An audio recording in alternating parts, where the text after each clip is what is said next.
Hi guys, this is Vidas. And Husha. Let's start episode 739 of Secrets of Organ Playing podcast. This question was sent by Tamsin, and she writes, my organ teacher taught me various ways to orient myself and to find notes while playing the pedals, such as finding the gaps between black keys or brushing up or down to the next note. However, my intuition is telling me that at some point I need to begin playing mainly by internalizing knowledge of where the notes are. In other words, the techniques are starting to feel like training wheels that I need to jettison in order to play faster and more fluently. Could I please have your thoughts on this topic? So this was posted on Facebook, like an open discussion, but I picked up this question and I thought it was a relevant topic for our discussion on the podcast. So I told Tamsin about the rule of 10,000 hours, right? The first 20 years are difficult and after that it's easy.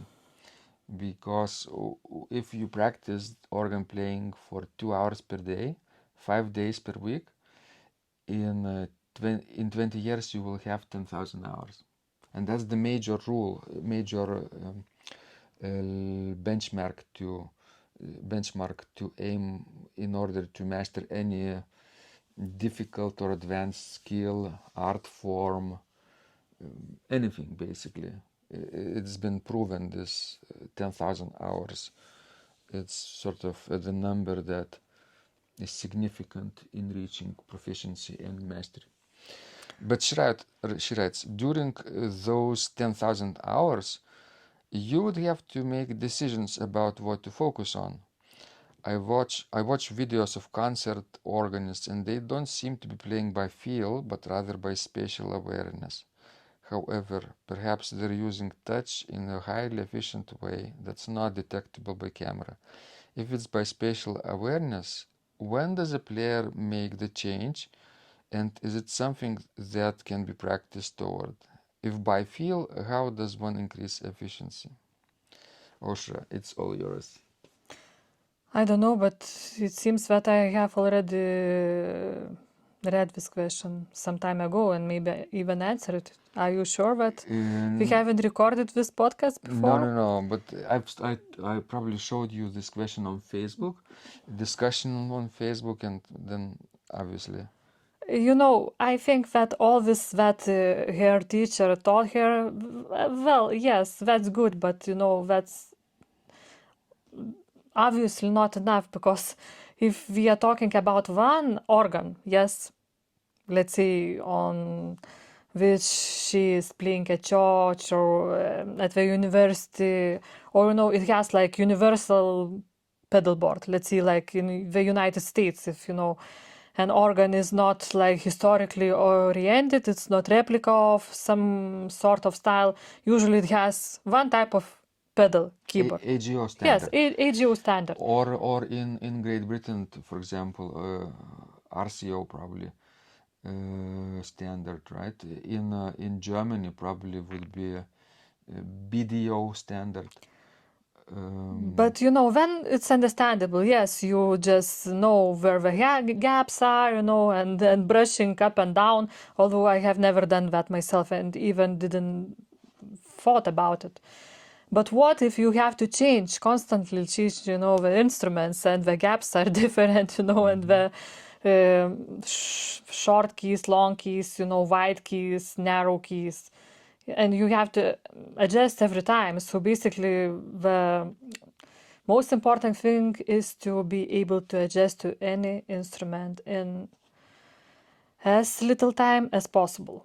And how do you do it? It's actually very simple, ridiculously simple, as some masters say, but also not easy, because the rule is just to play as many instruments as you possibly can in your area, in your country, outside of your country, right? keep traveling, keep going on vacation and meeting new instruments that way too, not only as concert organists, but just traveling and getting to know those instruments. That's the only way. That's how we, Yeah. Osha and I, have been more or less successful in adjusting to the new situations, new organs in a short period of time. Sometimes we, for example, have been able to play the organ concert without even Any rehearsals, yes. preparation. In Lithuania, it's quite common if you have a concert right after the Sunday Mass. Sunday Mass starts, let's say, at noon, right? It lasts what 90 minutes, for to say, and your concert starts right away. So you don't even have the time to try out some stops. Nothing. You can only observe how the local organist is using the organ, more or less. Or even not, because, Yes, yes. sometimes you don't want to disturb, And then you the listen from downstairs. and then the mass ends, the choir Leaves? leaves, and the organ is yours, and the listeners are still there, and the concert starts. You see, it's not an ideal situation, and we don't prefer it, of course. We prefer adequate, practice times, but sometimes it's like this, yeah. Um, so just advice for Thames not to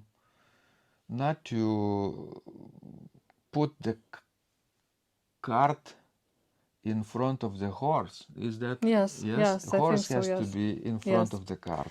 Because, if overall you think about organ playing, organ performing, organ performance, then playing pedals is really not the hardest part No, of not at all.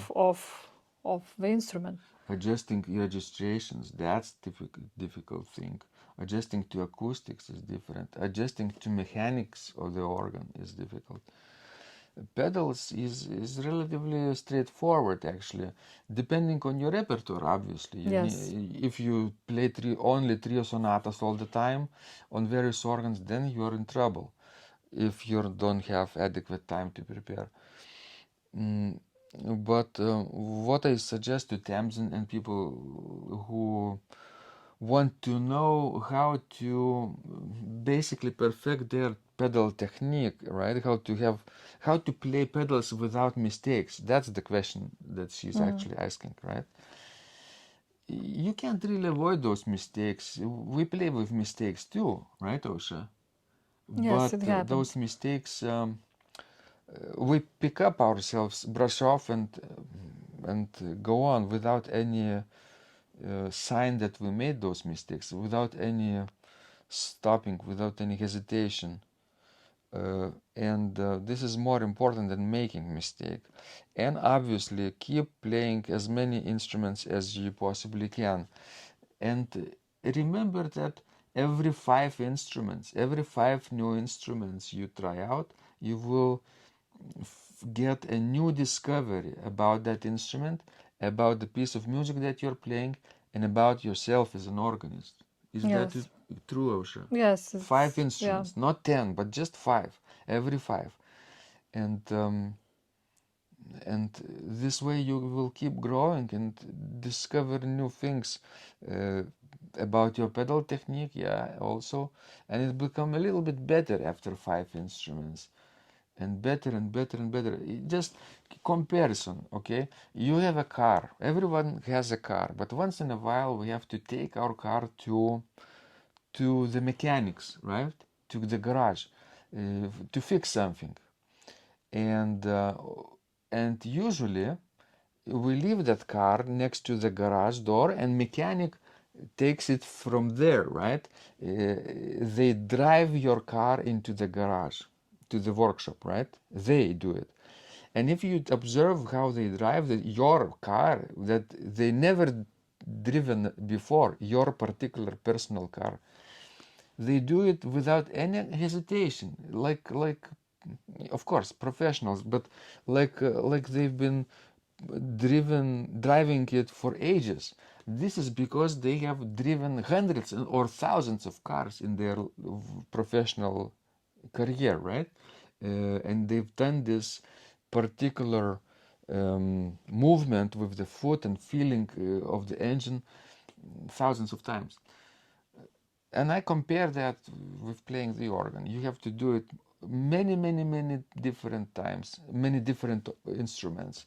And then each instrument will feel unique, but also similar in a way that you will feel how to control it best, and you will probably adjust to it much faster than, you know, right at the beginning when you're just starting out.